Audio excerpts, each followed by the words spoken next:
Bismillahirrahmanirrahim. Assalamualaikum warahmatullahi wabarakatuh. Selamat pagi anak-anak semua. Bagaimana kabarnya hari ini? Alhamdulillah baik ya.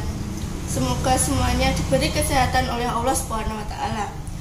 Sebelum memulai pembelajaran pada pagi hari ini, sebaiknya kita membaca doa sebelum belajar dulu. Baik. Salah satu siswa memimpin doa sebelum belajar. Ya, alhamdulillahirrahmanirrahim.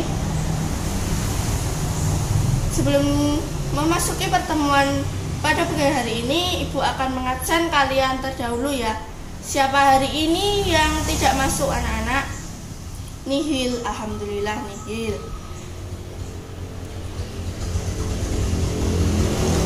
Selanjutnya di sini Ibu akan pertemuan pada hari ini kita akan mempelajari tentang unsur-unsur hadis ya anak-anak. Kita memasuki materi anak-anak yang yaitu unsur-unsur hadis. Apa aja sih unsur-unsur hadis itu? Unsur-unsur hadis di sini disebutkan ada 3, yaitu sanad, matan, dan rawi. Sanad dari segi bahasa, sanad berarti muktamad, yang artinya yang menjadi sandaran, tempat sandaran, dan banyak lagi artinya. Dalam istilah ilmu hadis, sanad ialah rangkaian urutan orang-orang yang menjadi sandaran atau jalan yang menghubungkan satu hadis atau sunnah sampai kepada Nabi Muhammad. Sanad menurut istilah ahli hadis yaitu jalan yang menyampaikan kepada matan hadis. Yang kedua yaitu matan. Matan dari segi bahasa, matan berarti punggung jalan. Tanah gersang atau tandus, membelah, mengeluarkan, dan mengikat. Matan menurut istilah ilmu hadis yaitu perkataan yang disebut pada akhir sanad, yakni sabda Nabi Shallallahu Alaihi Wasallam yang disebut sesudah hadis disebutkan sanadnya.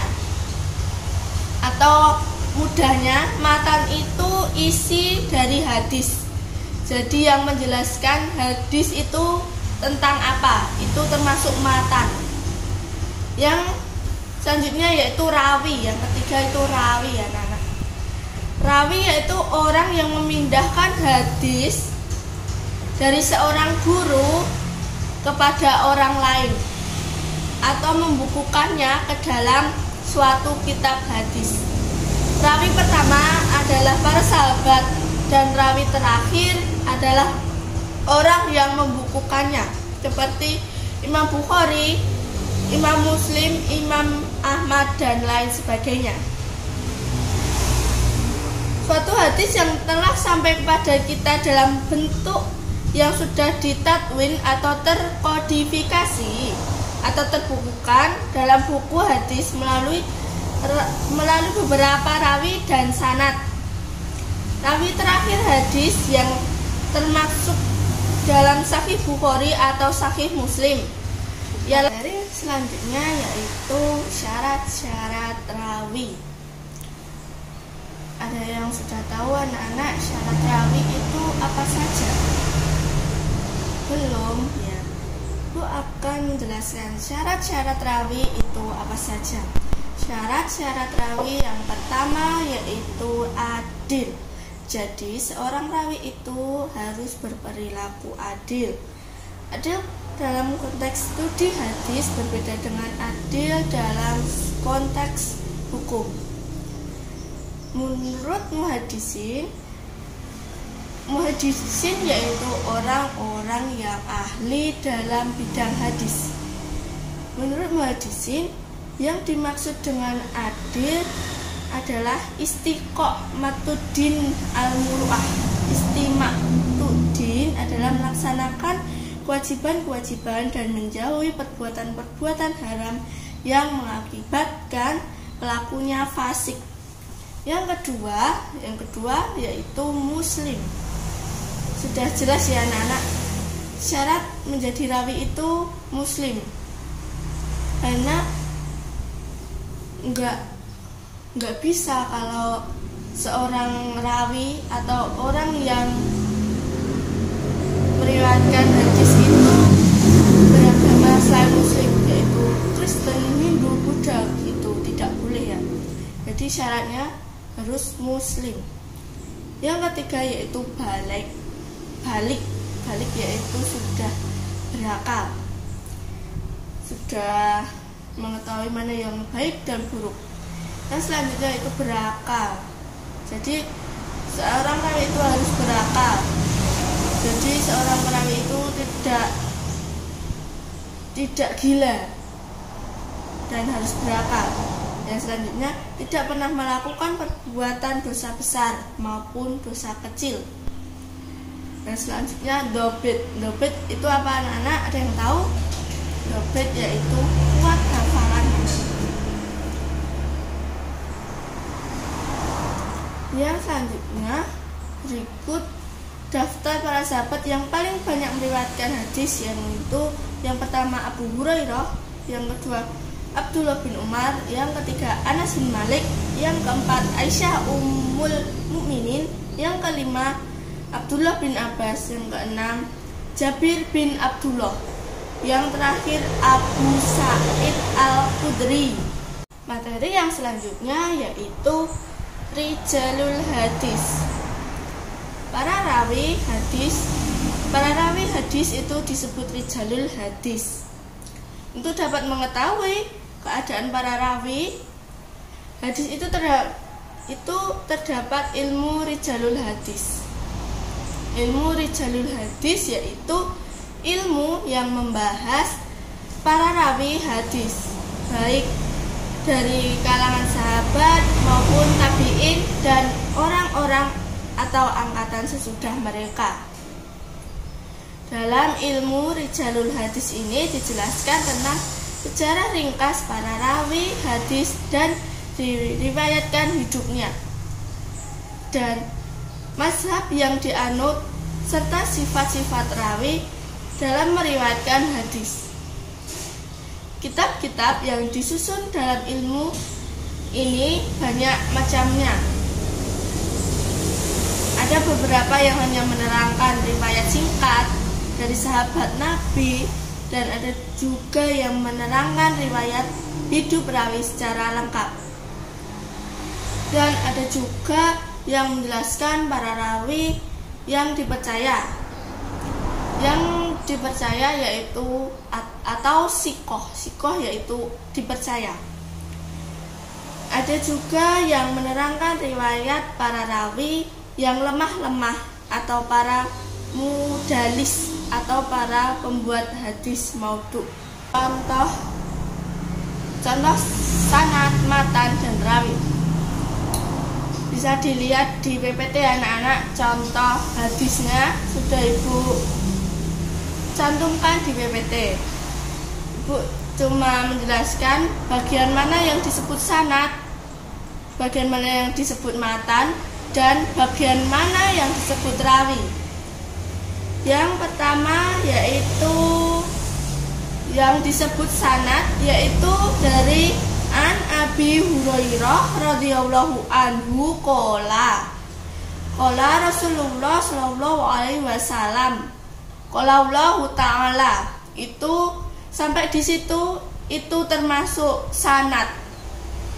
Jadi sanad itu cuma sampai di situ. Jadi sanad itu sandaran ya. Tadi sudah dijelaskan di awal bahwa sanad itu sandaran. Yang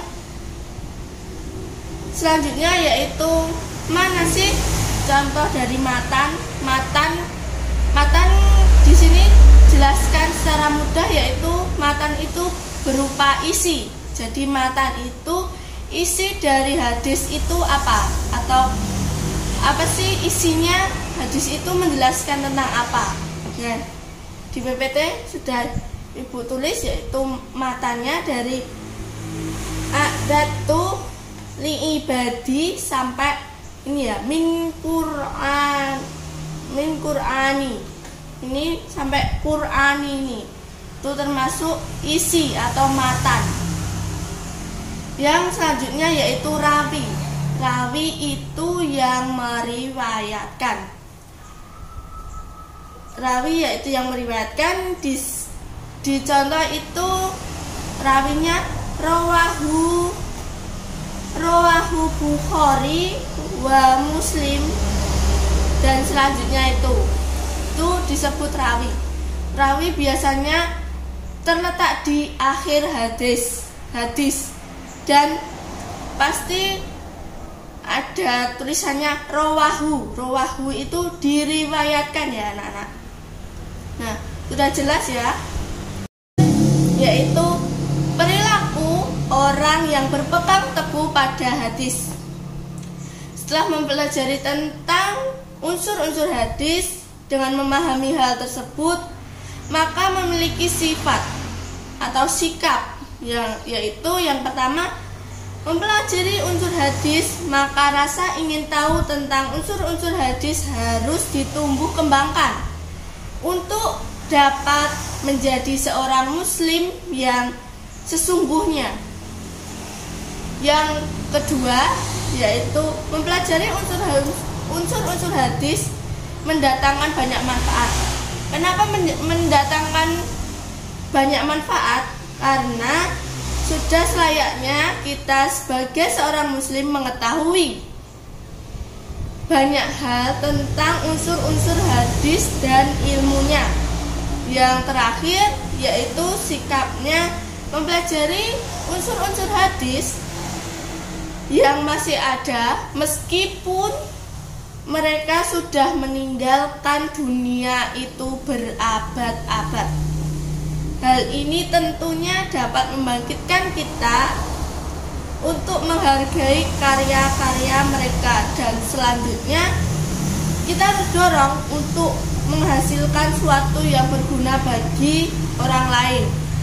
Selanjutnya Ibu akan membagi 3 kelompok ya anak-anak. 3 kelompok. Ibu akan ngasih suatu hadis dan nanti kalian menentukan mana sanadnya, mana matannya, mana rawinya. Itu nanti Ibu kasih 3 hadis ya. Nanti kalian buat kelompok dan nanti dipresentasikan di depan kelas. Ibu beri waktu 3 menit. Berhubung pembelajaran pada pagi hari ini sudah selesai, Ibu cukupkan. Bila ada salah, Ibu mohon maaf. Oh iya anak-anak, Ibu akan ngasih kalian tugas di rumah, yaitu mengerjakan dan mencari hadis sendiri dan menentukan tadi ya, sama seperti tugas kelompok, tapi hadisnya nanti kalian sendiri yang cari. Kalau kelompok kan Ibu yang mencarikan. Kalau tugas di rumah kalian mencari sendiri hadisnya.